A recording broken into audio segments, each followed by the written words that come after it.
চলতি মাসের মধ্যেই সাবেক প্রধানমন্ত্রী শেখ হাসিনার বিরুদ্ধে দায়ের করা বিশেষ মামলাগুলোর তদন্ত প্রতিবেদন আদালতে দাখিল করা হবে বলে জানিয়েছেন আন্তর্জাতিক অপরাধ ট্রাইব্যুনালের প্রধান প্রসিকিউটর তাজুল ইসলাম।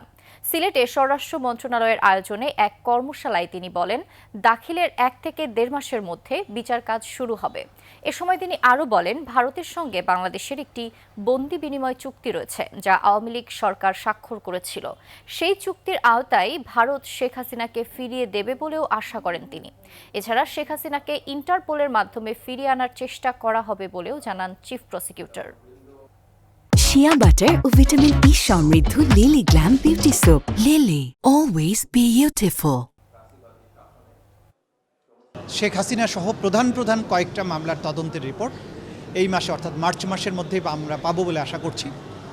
এবং যদি আনুষ্ঠানিকভাবে এই তদন্তের রিপোর্ট আমরা পেয়ে যাই, তাহলে আমরা তারপরে 1 মাস বা 1.5 মাসের মধ্যে আনুষ্ঠানিক বিচারের যে প্রক্রিয়া সেটা শুরু হয়ে যাবে।